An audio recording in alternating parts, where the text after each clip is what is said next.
Welcome, everybody. And we have a really awesome class here called Preforeclosure Goldmine. First of all, I want to welcome you and also congratulate you for joining us to learn about this topic, right? How do we find the gold? How do we dig the gold in pre-foreclosures? And, maybe some of you are wondering, what does pre-foreclosure even mean? We're going to answer all that. And we also we update our content on a regular basis periodically. And what we have added now is some recent case studies, which I thought is going to add a lot of illustration, right, to kind of show how exactly a deal gets done, along with some illustration of the concepts. And we hope you enjoy it too. So now, without further ado, let's get started. We have quite a lot of content to go over today. So talking about pre-foreclosure, we need to understand foreclosure auctions. So at foreclosure auctions, depending on where you are, it could happen every month, or it could be every week as well, depending on what state you're in. And it allows the bank or tax authorities to auction off properties that are late on payment. And this is, a great place to get deals. You get 50 to 75% off of the market price. We personally know folks that are buying houses at 35 cents to $1, and it's a really, really good deal. If you haven't been to a live auction, I highly encourage you to join one and experience it yourself. It is a big event and a true sight to be seen. And depending on how your county organizes it, some could be online. If it's in person, I think it's a better experience. There could be multiple trustees kind of auctioning off these houses at the same time, so it's kind of like a circus. And things can be pretty chaotic too. And so now, if you are serious about bidding at these auctions, we have a class on foreclosure and the top 10 tips on what you need to know in order to win these bids. And in this case, if you are interested in bidding on the property, you have to find a trustee and make sure you don't miss it when the trustee is auctioning off the property. Now, also, if you are participating in these auctions, you have to be ready to pay on the spot to when you win the bid. And what you need to do is to have a whole bunch of cashier's checks. You kind of need to have that capital in place in order to bid at the foreclosure auctions. It could be a little bit more capital intensive for beginners. And I have a video I'm going to show here just kind of show you what a live auction looks like. And excuse the audio, the low audio volume. Okay, so that's all I had. Now, what was happening is that the lady was announcing a disclaimer before the auction starts. It was loud and it was hard to hear. And people usually come prepared. You kind of see folks either with their laptop or printed out a big spreadsheet. They already did all their homework before they come to the auction. And they already know which property they're going to bid on. And this auction happens at different locations in that kind of area. And so you kind of need to know where to go, where the trustee is, and kind of go to them when it's time to bid. So there are some drawbacks with trying to win a house at foreclosure auction. One is the level of competition, right? You see a crowd of people, and usually that is the case, right? Because who doesn't want to buy a house at 50 cents to $1, 35 cents to $1? You need to be prepared to come with cash or cashier's check. And like I said, it's a little more capital intensive. for starters to bid at a foreclosure auction. And also you have to buy the house sight unseen. So you want to do a lot of due diligence ahead of time. Like we actually went drive to a house that was going to a foreclosure auction, and it was just a lot. Like there's no house on there anymore. So you're taking on some risk, and you have to know what risk you're taking, and what you need to do to kind of mitigate some of that risk. Like that example with the house not being there anymore. If you end up buying putting on a big bid, right, a lot of money to buy the house, just to realize that there's no house there, you stand to lose quite a bit of money. So just be very mindful, right? And if you find the rehab budget is not what you anticipated, let's say the house is there and it was a big rehab budget, it would be too late to back out of the deal. Okay. So for those reasons, we also like the pre-foreclosures. And what pre-foreclosure is that we are buying the property before they hit the bank foreclosure. Okay, so maybe the seller already, and actually that is the case, that the seller have already received notice that their house is gonna get auctioned off due to lack of payments. And instead of the house going into the foreclosure, we buy it before the foreclosure date and kind of get the entire process stopped and acquire the house.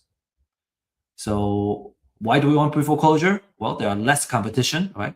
We are getting way ahead of the game before it gets to the auction. So there are a lot less people that are going to be bidding on the house. And usually you can get pretty good and deep discounts.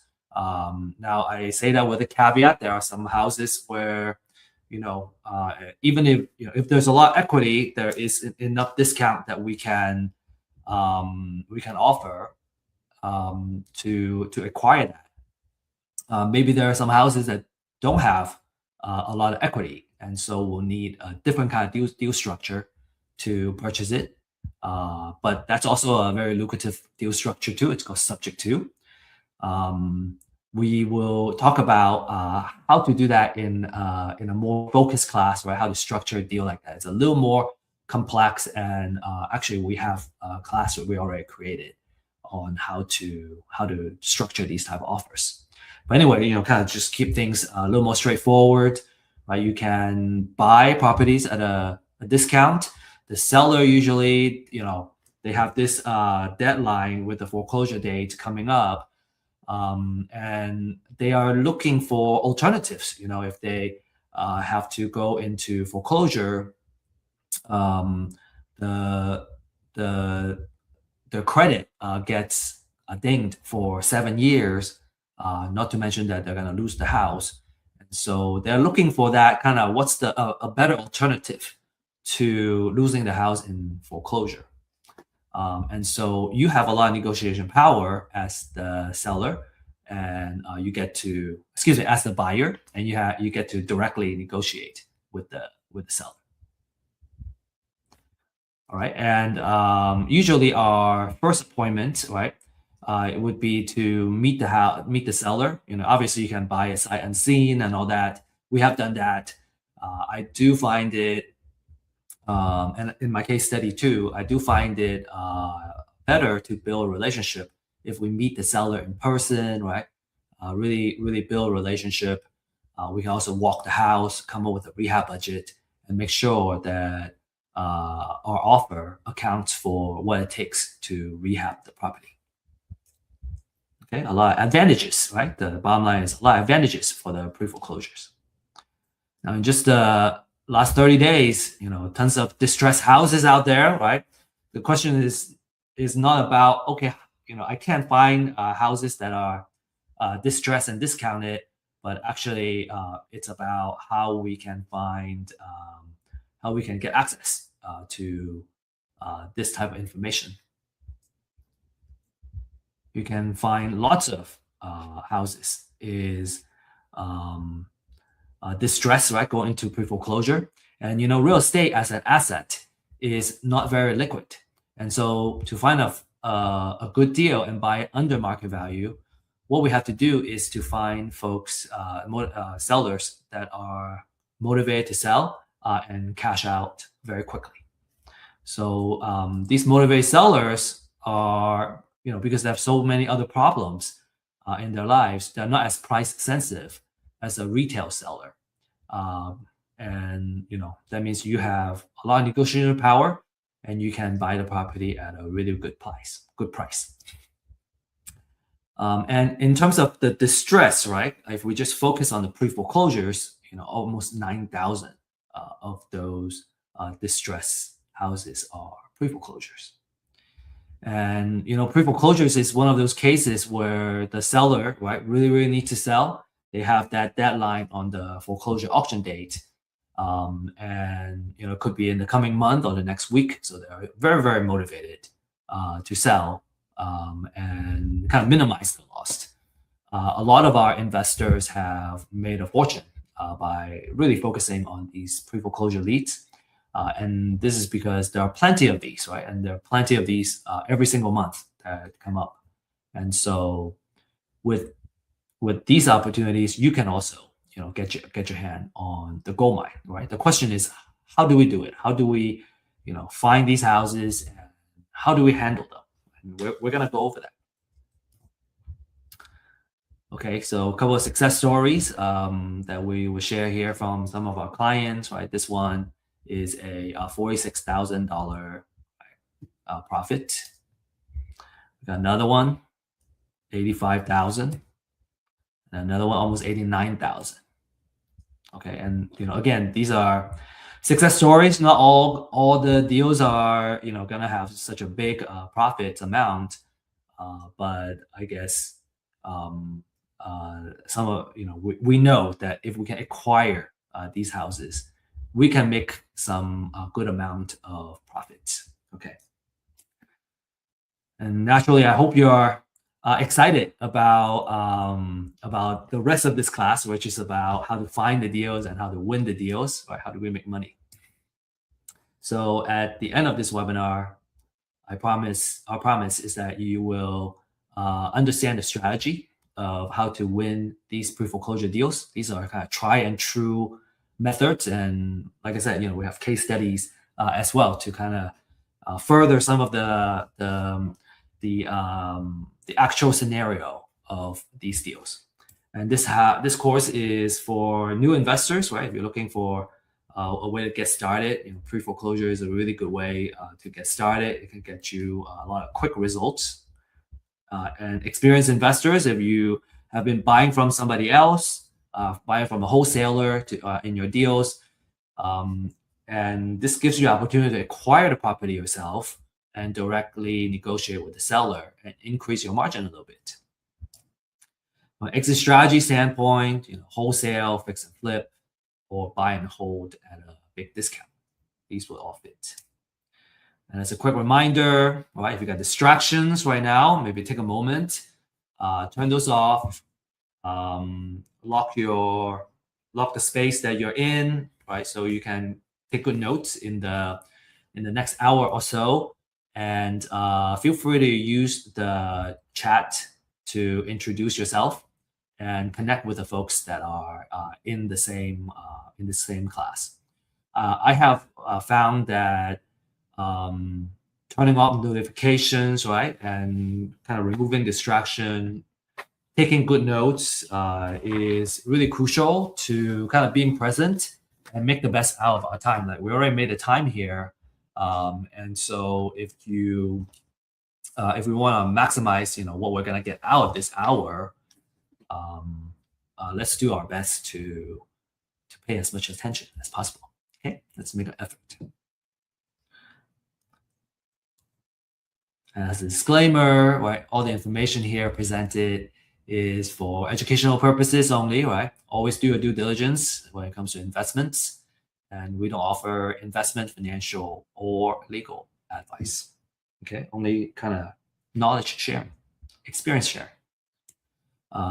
Quick quick info about myself. I had more hair back then, and now, I'm an executive partner of Real Estate IQ, and over the years, kind of acquire some expertise in, I think, what's translatable for this course is our marketing experience and the real estate data experience.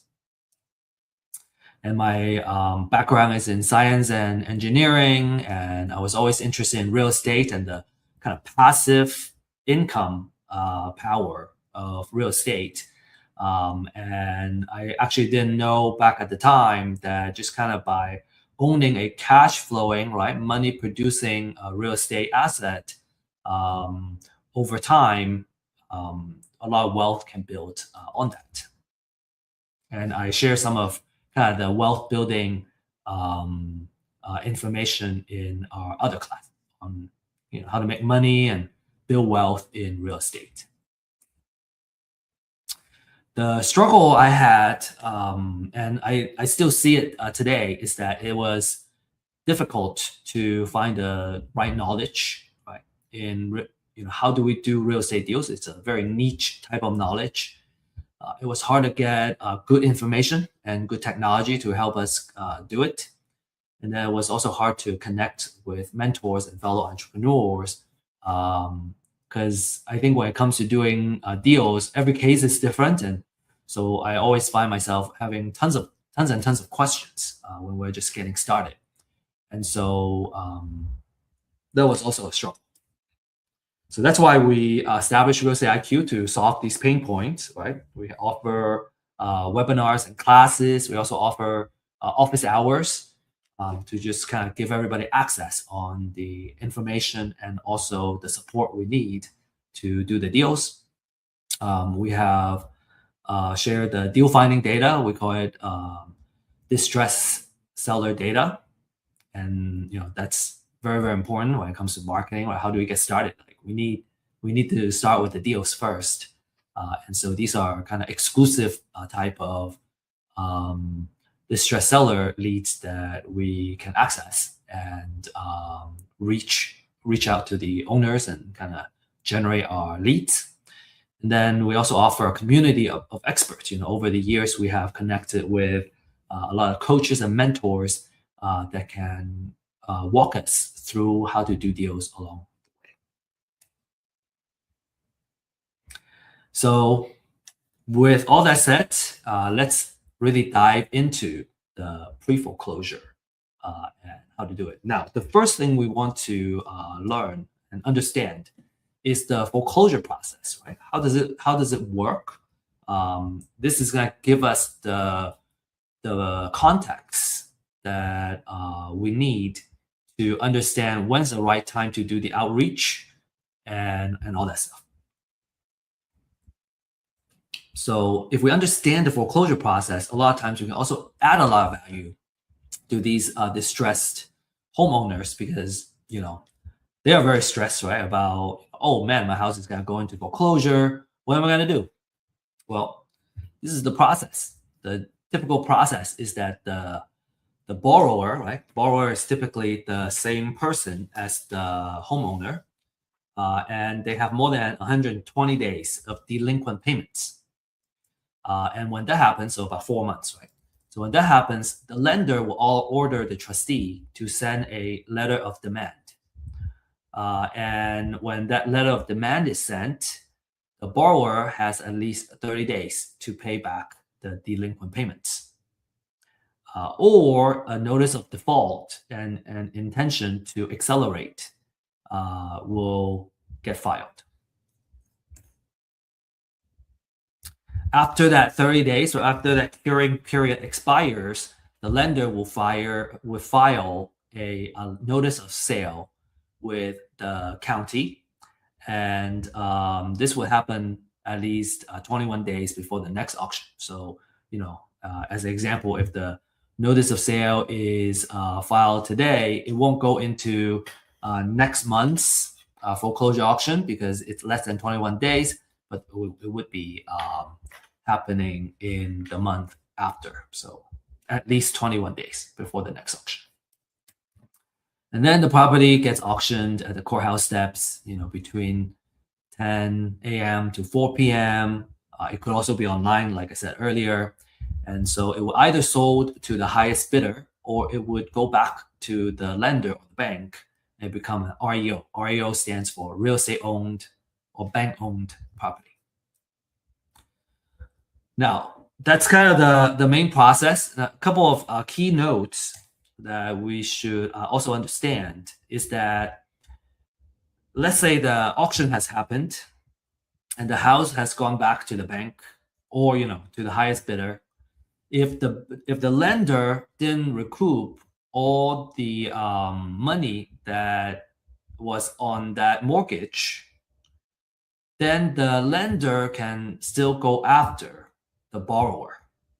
What they would seek what's called a deficiency judgment on what is not being paid off, so they can continue to go back to the borrower, right, or the homeowner, which is a very bad situation for the homeowner. They lost the house, and now they stand to owe more money to the bank.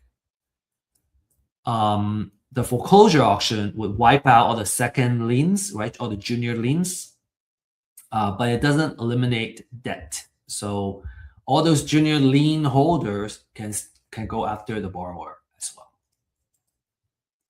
And then there's federal tax, right, state tax, and other local tax liens. They will survive. And for those that have, let's say they won the bid, they still need to pay for those liens. So a lot of times, for those that are bidding at the auction, part of the due diligence that they do, aside from making sure the house is still there, is to make sure that they do the lien search, right? Do the lien research and make sure that no other liens are on there. That's a clear title. Otherwise, they win the bank lien, right? The lender lien, the mortgage lien, but they still owe other taxes. And you can still, not to say that, like, let's say it owes some tax liens, it may still be a good deal. I would just kind of subtract it from the highest bidding price that we bid on. So kind of the idea is, always do good title research. Okay, so that's kind of the aside, right, on the foreclosure process and some facts about the foreclosures. Okay, so next, let's talk about what properties are going to the foreclosure. Okay, so that's a really important topic. The one thing that you can always do is get a list, right? You can purchase a list, and there's a pre-foreclosure list. These are about to be foreclosed, and market price $200 to $300 a month. A lot of investors really love this list because these distressed sellers are in a very desperate situation. Right? They need to sell fast, and for the pre-foreclosures, you gotta reach these sellers, these owners, before they hit the auction, so you can directly negotiate with them. Through my experience, I find that there is different ways to work the deal, and so the sooner we reach them, the more time we will have to kind of work with them on how to structure a win-win deal, and it's just more advantageous if we can reach them quickly. Another kind of like a pre-foreclosure type of list is called the appointment of substitute trustee. So, we have some savvy clients, and this is something that we created because of their request. What this is, okay, short answer is that this is a list that's before it hits a pre-foreclosure list. And the process of it, right? Remember on the foreclosure process, we talk about the lender will ask a ask the trustee to file some paper, right? Letter of demand and all that. A lot of times, mortgage notes that are owned by a big institution, they don't come to any particular local county to foreclose any property. they would usually appoint a local trustee in that county to process all those paperwork for them. And so when that happens, they would need to first appoint or assign a substitute trustee first. And so by kind of mining this information, we can go, okay, well, a trustee is now being appointed or assigned. That means a lot of times the notice of sale is going to get filed very soon. So that's something that we can do research on and find it. We actually have a very popular class. It's called Secrets of Building an Endless Deal Flow, and kind of talks about how we can build a marketing campaign that builds trust and do outreach. And so having the appointment of substitute trustee kind of extends, our period of time to win trust and do marketing a little bit longer, and we can nurture these distress sellers, right, as a marketer. Okay, you can find this information by Googling, right? County name, and then go notice of sale. And then what you find, right? Every county is a little bit different, but this is what notice of sale looks like. There's a lot of information here. You get the person's name, and so on and so forth, the address and all that. And you can do further research on when the auction is and the amount owed and all that stuff. Now the amount owed is not public information, so the best we can do, right? So what do we mean by the amount owed? What that means is, well, we know how much the original mortgage note was, but a lot of times we don't know how much has been paid down. So because that's not public information, what we can do is to do some estimate to go, okay, well, if they have been paying down their mortgage over time, this is how much they owe now. And if we know also how much the house is worth, then the difference is the equity, what we call equity.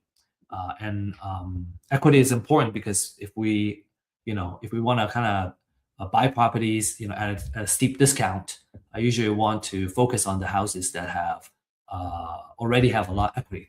They don't owe a lot of money, but and the house is worth a lot.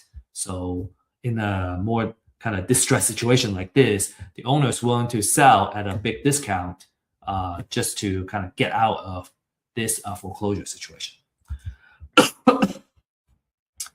So what do we do, right? On the motivate seller list, you can find this notice of sale information. It's public information. Usually our advice is, you can do it yourself.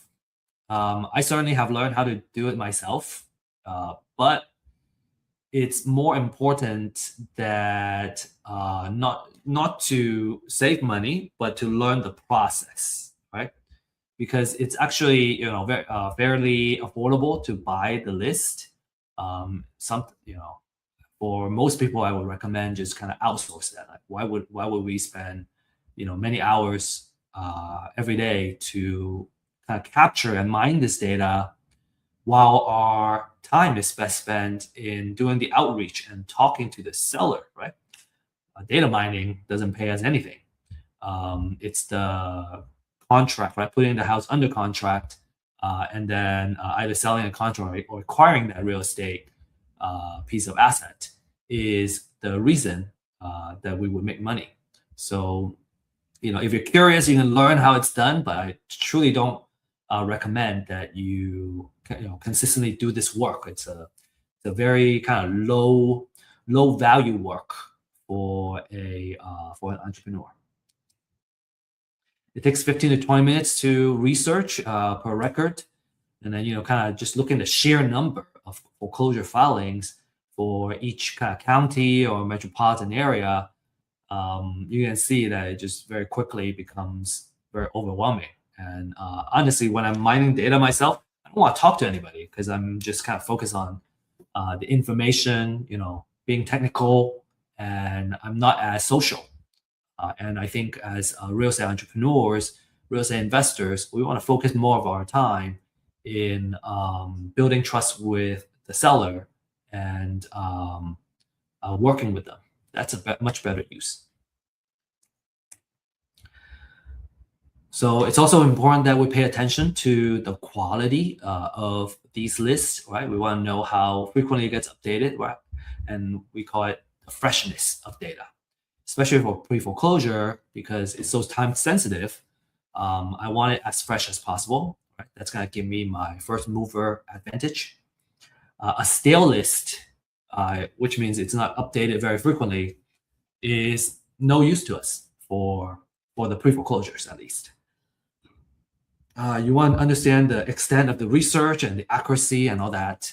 And a couple of key elements that we want to look for in a list is that, okay, I don't want to know the borrower information, right?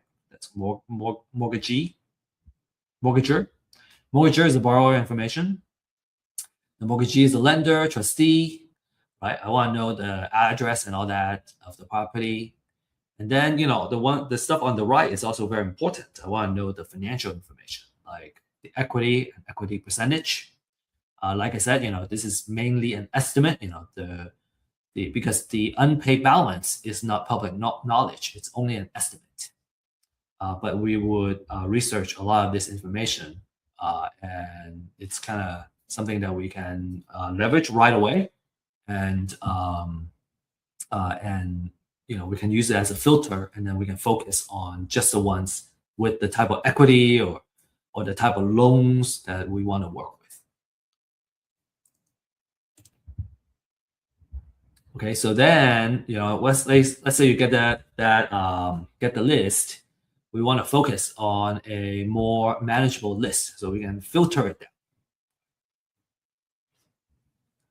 And a lot of times, the leads are quite expensive, but because we can acquire and we're mining all these data ourselves, and you can get access to these leads at a pretty affordable price. And so because of that, you can afford to kind of really focus on the type of leads that are most valuable for you. A couple of things that people like to filter on is maybe it's the address or the zip code that they want to focus on. It could be the, what's the assessed value or the appraisal value. Sometimes you don't want to go above a particular value, right? You want to focus on a particular sweet spot in terms of the pricing for you. It could be the type of equity. Maybe I want, really steep discount, and I want to focus on a particular type of equity, high equity. Or, the folks that want to do a subject to, maybe they want to have lower equity and just kind of focus on those. And you can also always do that. One thing I do want to mention is that when you have a smaller list, right, where you kind of filter those, now you have more marketing budget to market to each lead. As an example, let's say I have $1,000 a month of marketing budget that I can spend. If I focus on 100 leads, that means for 1,000, I can put $10 to market to each lead, right? So I have for $10 budget, I can do a lot of things. I can text, I can call, I can email, I can even send a few letters, right? Direct mail letters. Because $10, I can do a lot of things. But if I have $1,000 marketing budget and I have 1,000 leads I'm trying to market to, well, I only have $1 per lead. So I know I can't send out a direct mail because that's just one letter that already burns all my budget. And so, just as an example, maybe you want to spend more than $10 per lead, or you want to spend like $20 to market to each lead because you have such a nice filter list. So that's something to kind of pay attention to. And frankly, if I were to spend $20 per lead versus somebody that is spending $1 to market to a lead, I know I'm gonna win out because I'm gonna have much more ways to reach out to the same lead. Right? I hope that makes sense. Marketing is kind of, maybe to kind of make a comment coming back here is that when it comes to marketing budget, right? Marketing is kind of like a war, right?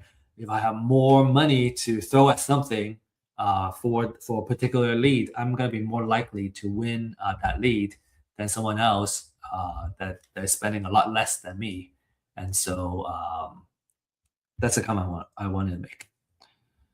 Okay, so let's talk about the marketing campaign, right? How, now we know who they are, right? We have a focus list. What do we need to do next? Well, let's talk about marketing campaign, right? How do we reach out to them? How do we win their trust? So if you enjoy this segment, make sure you take our class on the secrets of building an endless deal flow, right? We really focus on the actual marketing side of how to use our data. Okay, so one very common technique is called door knocking. So you show up at the door, you talk to them in person, and because you get that face-to-face time, you can build trust very quickly. And of course, the effectiveness of your campaign, really depends on the quality of the list, right? You want to make sure that your list and your data is fresh. You want to make sure that you get the information as quickly as possible, and that it's right, it's accurate. And so door knocking is like super sensitive, I think, in terms of making sure you have good data. And let's see, to be successful, you need to have an ability to kind of strike a conversation, right? Be likable very quickly, and you also need to have a thick skin. Some people may just shut their door in your face. We have done that, and a good door knocker would have no problem with rejections. And so if you are, someone that's extroverted, right? You have maybe kind of door knocking experience from from other industries, like this is certainly something that it's going to work out really well for you. We have clients that have really good door knockers, like they have found a lot of success in buying properties, in acquiring these properties. We have an app called dealsnearme.io. That's something that you want to look into. It's in alpha, I think maybe beta phase now. And what it does is that it allows you to look at the app and look at the map and kind of see all the houses that are or have been in foreclosure near you. So you can drive and see the property. You can kind of also drive around that neighborhood and just kind of learn about the neighborhood that are around you. Real estate investment and real estate can be very local. And so that Deals Near Me app really allows you to learn about your neighborhood, drive around, kind of see what a pre-foreclosure house looks like. And also you can obviously use it to plan your door knocking route. And then you can knock on the doors and, introduce yourself as a neighbor if you live in the area. So really cool app that I want to highly recommend you to check it out and learn how to use it and give us some feedback also. Now, of course, door knocking may not be for everybody. I highly recommend that you try and do it, no matter if you're an introvert or extrovert. I think it gives you a lot of kind of learning and context. And by talking to them, you kind of understand how they feel. You can learn how to work with these type of distressed owners. If you're a little more introverted, maybe cold call is a little bit better method. So here we have a script here for you. I'm not gonna read this over, but maybe what you can do is to take a screenshot on the couple of questions that we have. And when you reach them, these would be some of the questions I want to find out is, learning about kind of their situation, what do they want to happen, and then another thing is what kind of condition is the house in, okay, so that we can do the rehab budget, which we're going to go over next. Okay, and then if you can't reach them, here's a voicemail script that you can use. again, you can just take a screenshot here and then practice using it. And then over time, you get so good, you don't need a script anymore. But in the beginning, you probably need a script to kind of get yourself familiar with what needs to be said and get some practice in. And I think my recommendation is that when you are just starting out, for example, just try to make, maybe making phone calls is not what you're used to. Well, just make one call a day. Just start practicing one call a day, and then over time, 5 calls a day. 10 calls a day. Make sure you have one quality conversation. We're kind of getting to a point where we know that if you can make one high quality conversation a day and capture the information you need to kind of move on to the underwriting and making offers, you're gonna get a set number of deals every month. 1 to 3 deals every month. If you get one quality conversation with a seller a day, it doesn't matter if the deal is a good deal or not very good deal, as long as you have a good kind of quality conversation with a distressed seller. Okay. So next, well, we gotta do the outreach, right? Make the connection, and then most of the time we want to listen, right? So we want to be empathetic. We want to have some questions kind of prepared, right? It's kind of like the call scripts that I shared, and let them talk, right? Just remember they are facing a lot of distress, right? The foreclosure may just be one of the things that is not going well in their life. Let them know you're interested in their property. Some people, maybe they don't want to sell, they want to keep the house. My approach is I help them work on solutions of keeping the house too. And if they don't want to sell, that's okay. At least I'm helping somebody. And if they have exhausted all the options and they want to sell, hopefully we have built enough goodwill that they would think of us first. And obviously, if we're out there trying to help somebody, we also feel very good with continuing to do this, right? It kind of feeds our spirit and our soul. So what other things do I want to share here? I think it's important that when we can get in touch, is that we are able to capture the information, say the condition of the house and all that. Why are they selling? How much do they want? And why do they, what's the reason, that's the pricing that they're looking for. And then understanding the condition of the house. Now, of course, if you say you're door knocking, you can actually see the house and its condition right away. So you have a good idea of what that property looks like, what it takes to rehab the property. And if not, you may want to arrange a meeting so you can see the house. So next, I want to just talk a little bit about the funnel and how we set up our stages. Okay. So if I were to set up a CRM, this would be the 10 stages that I would set up. And this would be kind of the different steps of how we handle a lead, right? So at first we have a distressed seller leads, right? That would be, say, the real estate IQ leads I get. I know that they are distressed, but they're cold because they don't know me. They don't know what solutions are available. And they don't want to do business with me yet. So that's stage number 1. And then we'll do outreach, right? So we filter out the list. We'll do the outreach. Excuse me for the allergy. And after we do the outreach, we'll receive a response. Either they say yes or they say no, go away. We leave them alone if they say no. If they say yes, then we can schedule a phone appointment. So in stages 1 and 2, they're cold leads, right? They don't know us. But from 3 and 4, they're warm leads now. And now if we're able to schedule a phone appointment, now we have a hot lead, right? We complete the appointment, we talk to them, we gather the information that we need. Now we have right? If we have a quality conversation, now we have a hot lead.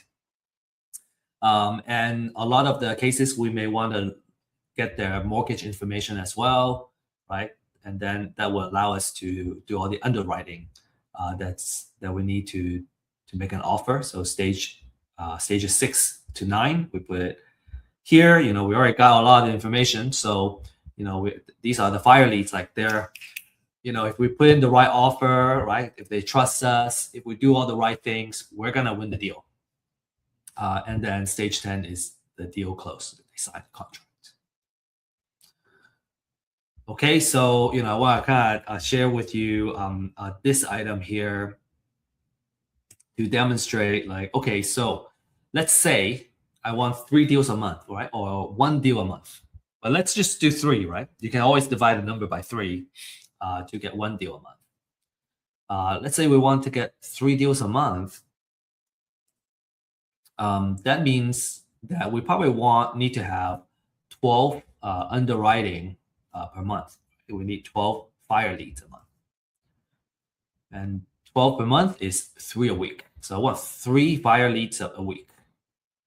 And in order to do that, it's likely that we'll need 6 conversations a week. So we have 6 conversations a week, right? Half of those, we would, get the information and get the mortgage information and all that and do underwriting. So 6 a week is really 1 a day. So if we just focus on having 1 quality conversation every single day, then we would meet our goal. Now, if we're just starting out, obviously we maybe go like, oh, well, I just need like one deal. I just need 1 deal. I don't need 1 a month. I just need 1 deal. Well, if it's 1 deal a month, I just need 2 conversations per week, or like 8 good conversations. Then I'm gonna be able to yield 1 deal. Okay, I hope that makes sense. All right, next we're gonna talk about the rehab budget. Okay, rehab budget is its own kind of beast, but there are ways to do that quickly. You can either do it yourself. The suggestion is that you become an expert through practice and find a mentor who can do that for you in the beginning. There are also some quick rule of thumbs that you can use. So if a house is in good shape, we just need some cosmetic. Sometimes if we do $15 per square feet, that's enough buffer to contain some contingencies. Okay, a lot of times what I notice is that when we do the general rule of thumb, we tend to have a little more buffer than kind of pricing each job. But we kind of do want to have some of that buffer just in case there is overrun. So $15 per square feet if it's light rehab. A mid-gray is about $30, and then a high end is about $50. And these numbers could change from time to time, right? The cost could be going up as time goes on. But those are the numbers that we would kind of use as a general rule of thumb. $15, $30, $50. Okay, and then next, we present the offer, we negotiate, and in my experience, I see that a lot of the distressed sellers, as long as we are paying attention to what they're looking for and what they're needing, and we structure the offer in a way that works out for them, a lot of times they will say yes. Maybe they're shopping around for different offers, but as long as we're able to solve their needs and it also works for our numbers, they are gonna say yes. So money is important, but terms is also what wins the deals. And so it's very important about kind of structuring the deal so that it can solve their situation. And so, that's why having some creative financing, we mentioned subject to as an example, some creative financing type of deal structure, if the seller is open to that, can add a lot of flexibility in our offer. And we usually offer several options, cash option and a creative financing option. And when we presented them, there are a couple of choices for them to say yes to instead of like yes or no to an offer. So that's our approach at least. And then if they say yes, we put it in writing. We can have we can use some contract templates that we have. We can use the track contract template and so on and so forth. Okay, then let's say we put it under contract. Then we put it. Then there's maybe if we're gonna acquire, we're gonna need to figure out the funding side. But for sure, we're gonna need to be aware of potential title issues. And here we see it's very important to have relationship with investor-friendly title companies, right? The title companies that knows and understand how it works, how to work with investors. They're proactive in solving title issues. They have in-house real estate attorneys, and they understand owner finance and subject to, and so on and so forth. And then the last thing is closing, right? There will be last minute issues that may come up and that need to be addressed. So if you have a good contract and you already have trust established with the seller, you're gonna go through that final stage quick, kind of smoothly and close the deal. And now you won the deal. All right. Okay. So if you have any questions, feel free to ask, or join our office hours and ask there. I think that's probably an even better venue.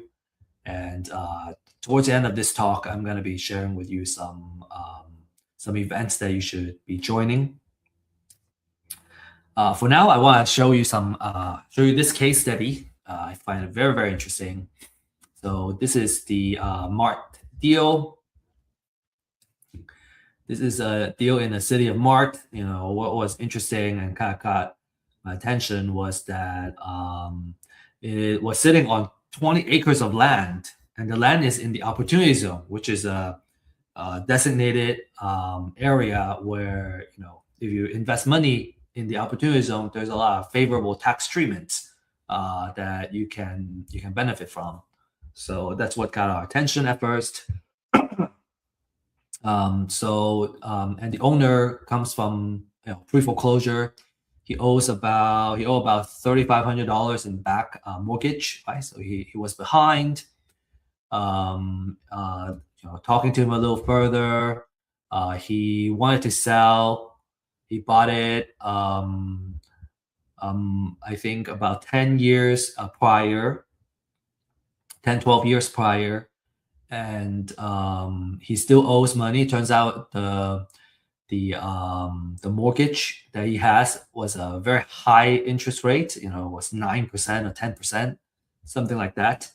And so, but because he held on to the property for a while, the property has increased in value. So he was able to build the equity, even though the mortgage principal amount, the principal loan has not gone up, but because the value has gone up now, he was able to sell some equity. He wanted to sell and then take care of some kind of family situation.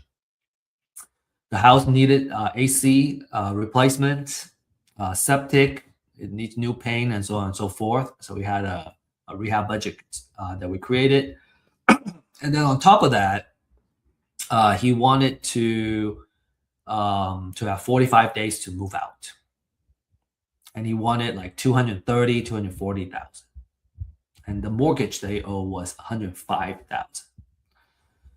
So okay, so we got all the information, right?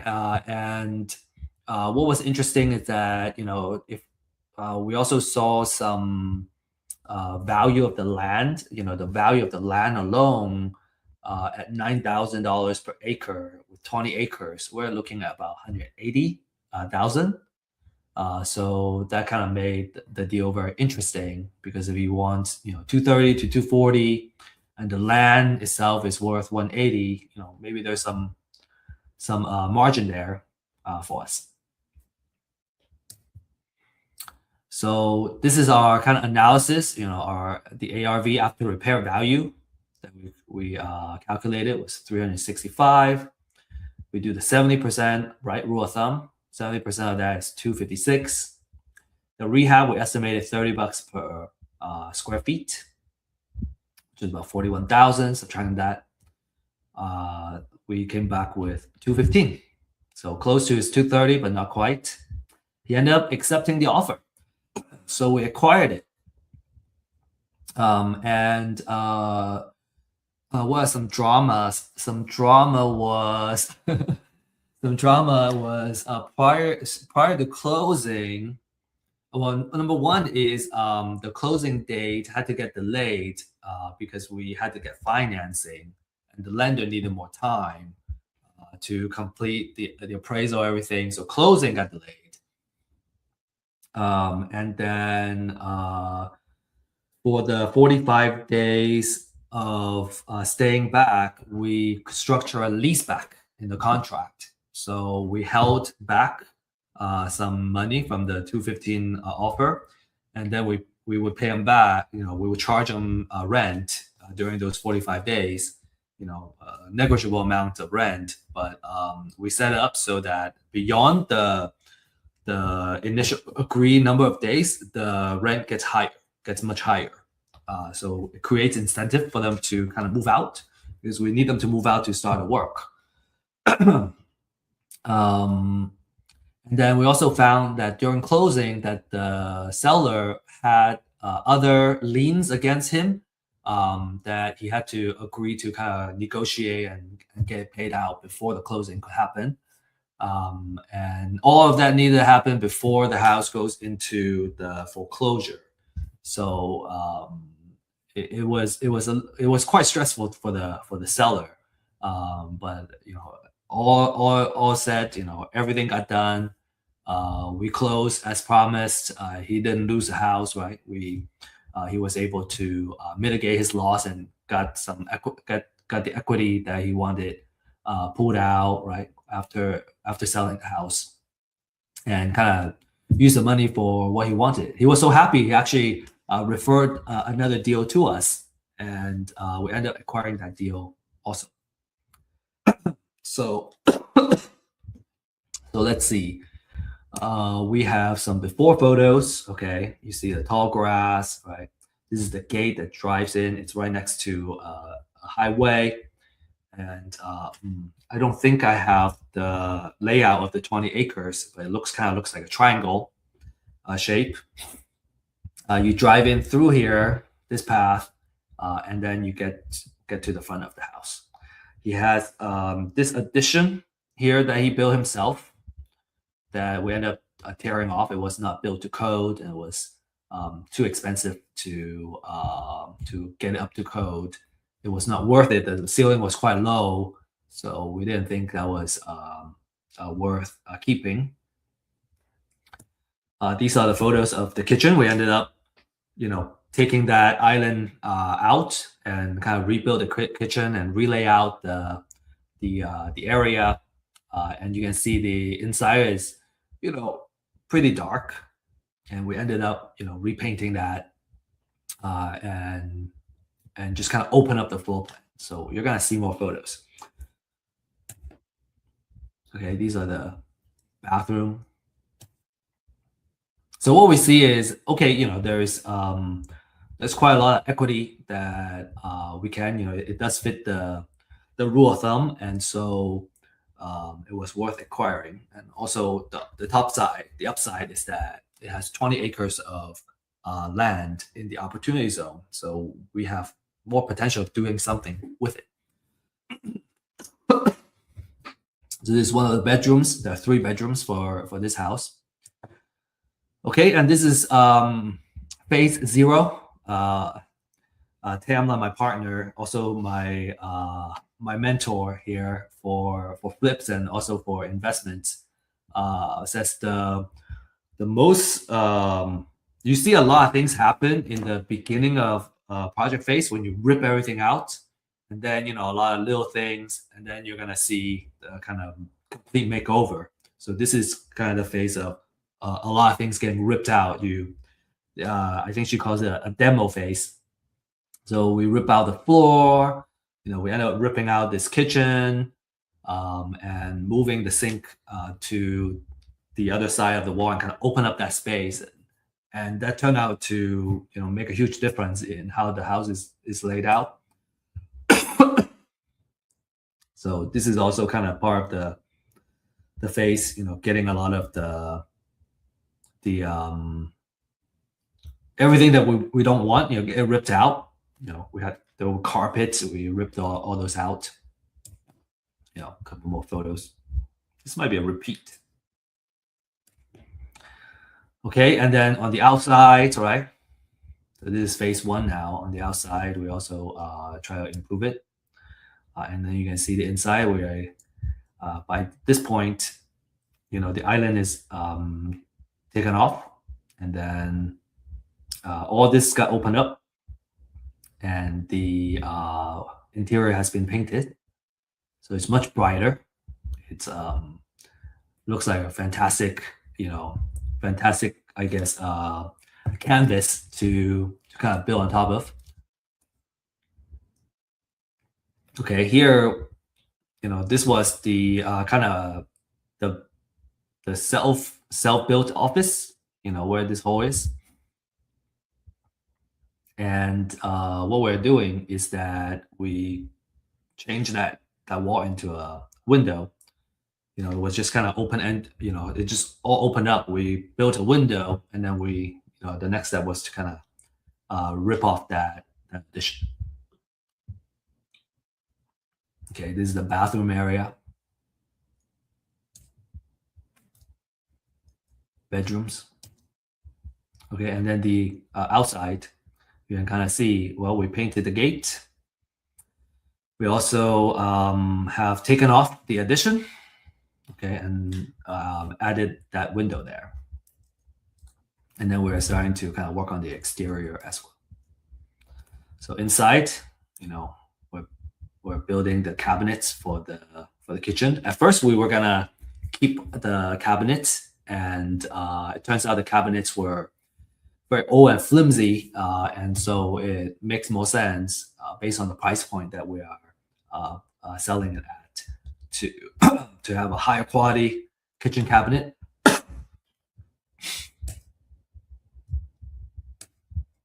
Okay, and then this is kind of the during phase of the bathroom.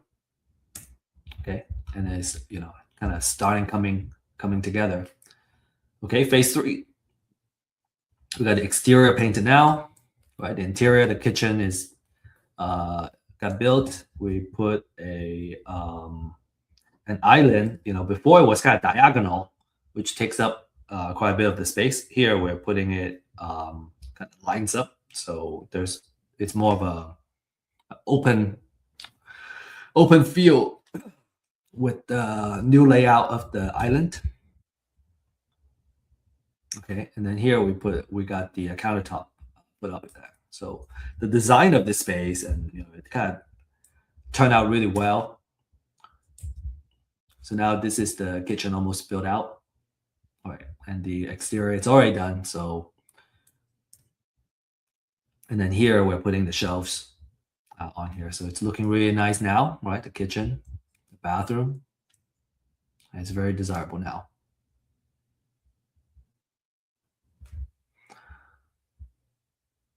Okay, so kind of the next step is that, we financed it. We financed the purchase, decided to keep it. We could wholesale it too. And then either sell or refi. So the ARV is about 500,000 based on the quality of the rehab that we're putting it. Or we can do a 75% loan, right, to kind of pay it back. And now what we're looking at is, selling the house with a smaller acreage and then keeping the rest of the acreage for further development. So that's our case study. Okay, so as recap, we talked about the foreclosure process, right? And how to get and work the pre-foreclosure list. And then we also talk about the marketing stages, right? How do we set up and really start winning these deals? The next question is, how do we get started, right? How do I get started? So here are the 3-step process. Step 1, get a pre-foreclosure list. The more quality and essential research, the better. And that's what the Real Estate IQ off-market leads can offer you, right? We got the freshest data available. It's updated pretty much every day. So you get new leads that you can use every day. There is extensive research, including estimated equity. And then for a limited time only, you can still access this disruptive pricing. And, as we mentioned, it usually costs $200 to $300 a month to have this data for a metro area. And, we're pricing it at a much more affordable price. And so, if you're interested in kind of learning more, you can scan this QR code and request a demo. Next is, if you really want to do it, you gotta, I find it difficult not to have somebody I can call and ask question on, because even every single step of the way, I have so many questions. I don't know how to do something, and I didn't know how to do anything. And so, in the beginning, I had a lot of questions, and over time, I already learned it. I got those questions answered, and then I have, less questions. And I think having having a support system, right, where you can get your questions answered, it's just so crucial. So we have a deal accelerator program. That's why we're offering that for you. And we have a wait list right now. So if you're interested, you can fill out the form and get interviewed and get qualified for the wait list. And then when we are ready to launch a new cohort, we will we'll connect with you, and then we'll get you going. And then step number 3 is doing title research, right? You gotta know how to do some title research for these properties. And I think what we do is we usually only look at closely at the ones that we're underwriting. Usually I'm not gonna do title research for all the leads, but the folks that have responded and have had a high quality conversation, I would do a title research, and just to make sure I know everything that could go wrong with closing the title, when we're really close to the contract side. Okay, so a lot of success stories, right? I got a success story that I shared earlier too.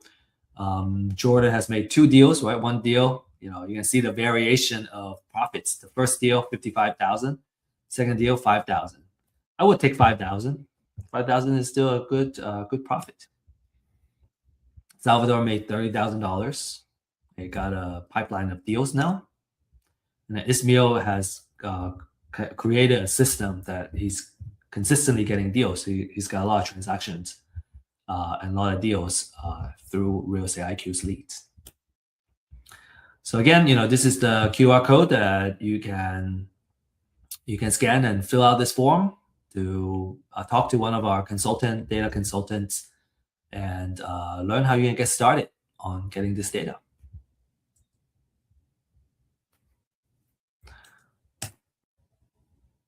All right, the last thing I really want to invite you to is to join our live stream for deal makers. This is where we showcase real life case studies, right, on the deals that we are working on, in addition to the leads that we are working on too, the hot leads, right? How do we do underwriting? So every week we have a different case study that we will showcase, and it's through kind of looking at these cases that we can start learning how it gets done, right? And obviously where we can really learn how to do it ourselves is by doing it ourselves. So it's kind of through these type of case studies, right? We want to encourage everybody to start acquiring the skill set to do these case studies or to analyze these deals. We also stay on top of the market update, right? So you understand, what's the current market trend, what are the things I got to do as a real estate investor, and then we talk about wealth building too. So, just a fantastic program that we are bringing out on a weekly basis, so we can all learn together. And that's all I have for this class. Thanks for joining us. If you have further questions, make sure you join our office hours. If you're curious about the office hours, you can scan this QR code, and then it will take you to our website. And then you can, through the events link, you'll be able to see our office hours link. And then you can join us, ask more kind of in-depth questions or case-specific questions. All right, that's all we have. Best of luck, everybody, and happy investing. Thanks for being here.